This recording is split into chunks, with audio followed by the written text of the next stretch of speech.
नमस्कार, मी डॉक्टर क्षितिज रघुनाथ काकडे, सचिव, आंबेगाव तालुका medical practitioner association. आज आपल्यासोबत पॉडकास्टमध्ये आहेत डॉक्टर सौ विजेता अतुल शिंदे मॅडम. या MBBS आणि DA आहेत. मॅडम सिद्धी मल्टी स्पेशालिटी हॉस्पिटल मंचर आणि परिसरातील इतर अनेक हॉस्पिटलमध्ये भूलतज्ञ आणि पेन फिजिशियन म्हणून कार्यरत आहेत. मॅडम नमस्कार आणि वेलकम. मॅडम, तुमच्या कार्यक्षेत्राबद्दल थोडी माहिती सांगू शकता?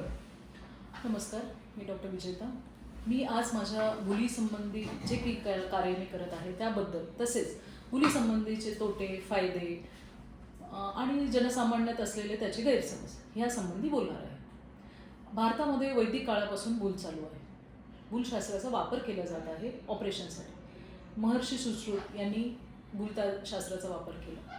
त्यानंतर नवीन तंत्रज्ञानामुळे आणि वैज्ञानिक प्रगतीमुळे आता अगदी सहज आणि सोपी भूल आपण देऊ शकतो, जेणेकरून पेशंटला ऑपरेशनची भीती न राहता ऑपरेशन करता येते.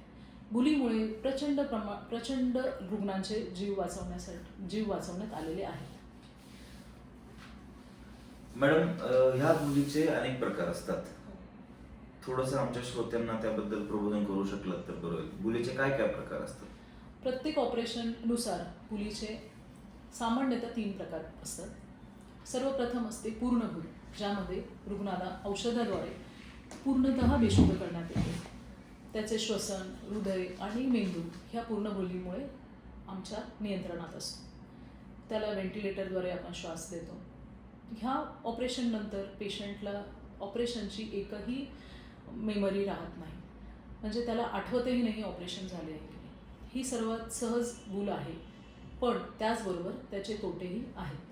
जसे श्वसनाला त्रास होणे, रक्तदाब वाढणे, रक्त कमी होणे, व्हेंटिलेटर जास्त वेळ लागू शकतो.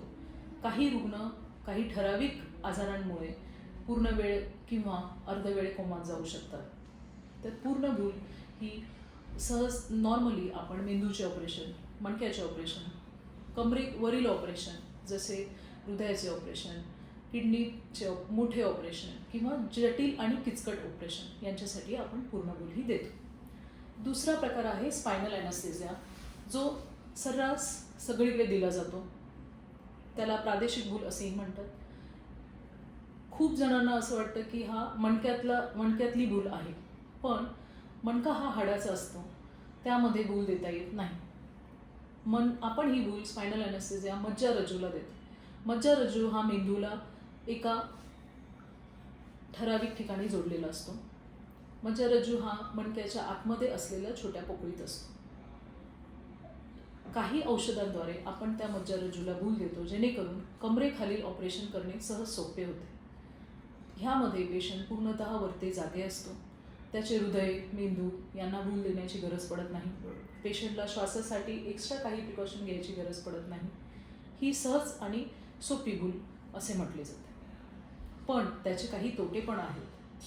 स्पायनल ॲनेस्थेसियामध्ये मज्जारज्जूला इजा होणे, कमरेखालील भाग लुला पडणे, हे प्रमाण खूप कमी असले तरी हे धोके संभवतात. त्याचबरोबर मळमळ होणे, चक्कर येणे, BP कमी होणे ह्या गोष्टीसुद्धा स्पायनल ॲनेस्थेसियामध्ये होतात. तिसरा प्रकार आहे लोकल ॲनेस्थेसिया, ज्याला आपण स्थानिक भूल म्हणतो. शरीराच्या काही अवयवांवर आलेल्या गाठी, ज्या स्किनला जॉईंट आहेत, फक्त स्किनला अटॅच गाठी किंवा छोट्या अगदी सबक्यूट गाठी, ज्या आपण जागेवर भूल देऊन करू शकतो. ती जागेवर भूल देत असताना रुग्णाला 1-2 इंजेक्शन एवढे पेन होते. तेवढ्या पेनमध्ये आपण त्या ऑपरेशन करू शकतो. त्याचे तोटे खूपच कमी आहेत. तोटा फक्त भुलीच्या औषधाची ॲलर्जी, एवढाच तोटा स्थानिक भुलीमध्ये असू शकतो. मॅडम, तुम्ही स्पायनल ॲनेस्थेसियाबद्दल बोललात, पाठीच्या मज्जारज्जूतल्या भुलीबद्दल बोललात. सर्वसामान्य नागरिकांमध्ये आणि आपल्या अनेक श्रोत्यांमध्ये हा समज की गैरसमज, पण एक प्रभावशाली समजच म्हणत आपण तात्पुरता असतो की एकदा पाठीच्या मणक्यातून किंवा मज्जारज्जूमध्ये भूल दिली की तिथपासून पुढे पाठीचं दुखणं चालू होतं, वजनामध्ये वाढ होते. खास करून महिला वर्गामध्ये हा समज फार मोठा आहे. मॅडम, याला किती तथ्य आहे आणि याच्यात म्हणजे किती खरं मानावं? हा प्रश्न बहुसंख्य महिला विचारतात, पुरुषही विचारतात. महिला ह्या कारणाने हा प्रश्न विचारतात की त्यांना त्या 40मध्ये आलेल्या असतात, त्यांनी एकदा पूर्वी भूल घेतलेली असते जी स्पायनल ॲनेस्थेसिया असते. तर त्यांना देताना हा प्रश्न असतो की माझी कंबर खूप दुखते, मी पहिले इंजेक्शन घेतल्यापासून माझी कंबर दुखते. पण हे मी स्पष्ट करू इच्छिते की मणक्यामध्ये भूल दिली जात नाही, मज्जारज्जूला भूल दिली जाते. मणका हा कॅल्शियम कमी असल्यामुळे किंवा आहार योग्य नसल्यामुळे किंवा रक्त कमी असल्यामुळे किंवा वयापरत्वे 40-45च्या स्त्रियांमध्ये हार्मोनल इम्बॅलन्समुळे मणके ठिसूळ होतात. मणके ठिसूळ झाल्यावर त्यांची कंबरदुखी चालू होते. मी ज्या भागामध्ये काम करते किंवा आपण ज्या भागामध्ये काम ग्रामीण करतो भागामध्ये, हो. त्या ग्रामीण भागामध्ये महिला अतिशय जड ओझे डोक्यावर वाहून नेणे, पाणी वाहून नेणे अशा गोष्टी करत असतात. बरोबर. तर त्यांना मणक्याचे विकार प्रमाणात बऱ्यापैकी प्रमाणात असतात. मग हे महत्त्वाचे कारण दुर्लक्ष करून त्यांना आपण भूल घेतली आहे म्हणून आपला मणका दुखतोय ही जी समज आहे त्या समजापायी ते ॲक्च्युअल उपचार करायला सुद्धा पाठी राहतात. हो. उलट त्यांना हे सांगणं जास्त अपेक्षित आहे की हे तुमच्या ऑपरेशनमुळे किंवा भुलीमुळे न होता तुमच्या शरीरामध्ये काही जी कमकुवतपणा किंवा कमतरता आलेली आहे ती त्वरित नीट करणे आवश्यक आहे. थोडक्यात म्हणजे ही संपूर्णतः अफवा आहे आणि अफवा आहे. पाठीचं दुखणं याला इतर अनेक कारणं आहेत आहे. आणि स्पायनल अनेस्थेसियामुळे पाठदुखी होत नाही. आपल्या श्रोत्यांनाही फार महत्वाचा मुद्दा मॅडमने आज सांगितलाय. उत्तम प्रकारे प्रबोधन झालेलं आहे या बाबतीत. मॅडम, अजून एक नवीन कॉन्सेप्ट आजकाल येते, वेदनारहित शस्त्रक्रिया. खूप ठिकाणी जाहिराती असतात, लोकांनाही अनेक ठिकाणी इंटरनेटच्या माध्यमातून बातम्या येतात. तर वेदनारहित शस्त्रक्रिया म्हणजे नेमकं काय? वेदनारहित शस्त्रक्रिया हे नवीन कॉन्सेप्ट आलेलं आहे की ज्यामध्ये बरेच रुग्ण शस्त्रक्रिया करायला नकार देतात का त्यांना त्या ऑपरेशनची आणि त्याच्यानंतर झालेल्या परिणामांची तसेच वेदनेची भीती असते. त्यांना असं वाटते की मला भूल चढली नाही तर काय होणार, मग मी भुलीतून उठल्यावर मला किती प्रचंड वेदना होतील, मग मी माझी डेली ॲक्टिव्हिटी कशी करणार. समजा पायाचे ऑपरेशन आहे, मग माझी भूल उतरल्यावर डॉक्टर मला दुखणार का हे ऑपरेशन दरम्यानच पेशंट प्रश्न विचारतो की मला आता किती वेळ ही भूल राहणार आहे आणि मग ती उतरल्यावर काय करायचं. तर आता नवीन भुलीच्या ॲडव्हान्स यंत्रणेमुळे आपण ऑपरेशनच्या आधी एपिड्युरल ब्लॉक, काही फिमोरल ब्लॉक, काही महत्त्वाच्या शिरा ज्या वेदना करण्यासाठी कारणीभूत असतात त्या ऑपरेशन दरम्यान किंवा ऑपरेशनच्या आधीच आपण बधीर करू शकतो.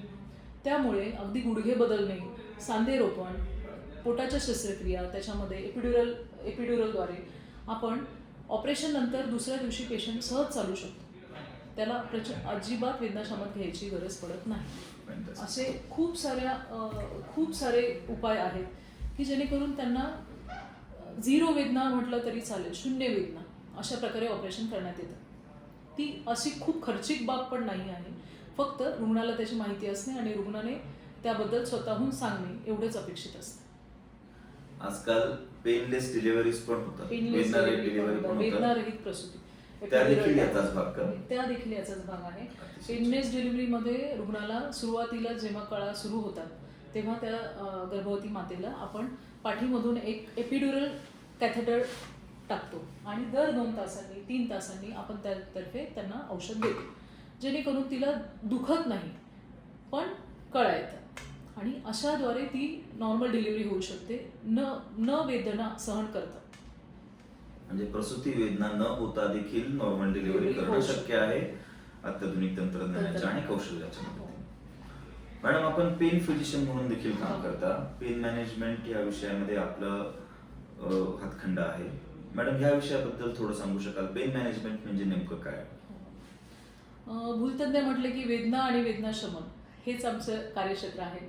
तर त्यात आता पेन मॅनेजमेंट हा एक नवीन प्रकार म्हणण्यापेक्षा हा एक नवीन विषय सुरू झालेला आहे की ज्याद्वारे आम्ही फक्त भूल हा विषय न राहता ऑपरेशन दरम्यान देणारी भूल किंवा ऑपरेशन नंतरची भूल ह्या विषयाशी रिलेट न राहता दीर्घकालीन वेदना ज्यासाठी रुग्णांना खूप दिवस वेदनाशामक खायला लागत आहेत, त्यांचं आहार त्यांचं जीवनशैली याच्यावर परिणाम झालेला आहे, तर त्या वेदनांसाठी काम करत आहोत.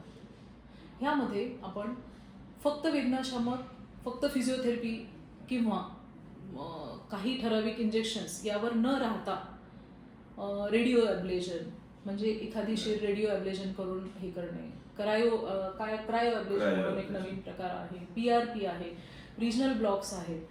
म्हणजे जी नस तुम्हाला त्रास देत आहे किंवा जी शीर तुम्हाला त्रास देत आहे त्याच्यासाठी सिलेक्टिव्ह फक्त तिच्यावरच उपचार करणं, जेणेकरून ह्या ज्या औषधांचा पूर्ण शरीरावर आणि पूर्ण हृदय, फुफ्फुस ह्या बाकीच्या गोष्टींवर जो परिणाम होत आहे तो आपण टाळू शकतो. तर ह्यामध्ये दीर्घकालीन वेदना जसे की गुडघे दुखणे, पाठीचे मणके दुखणे, शोल्डर पेन होणे, सतत काहीतरी मसल्स दुखत राहणे किंवा पोटाचे काही ठराविक कॅन्सर्स आहेत ज्याच्यामध्ये त्यांना आपण खूप औषधे देऊ शकत नाही, ऑपरेशन करणं शक्य. ऑपरेशन करणे अशक्य आहे, ते टाळता येत नाही.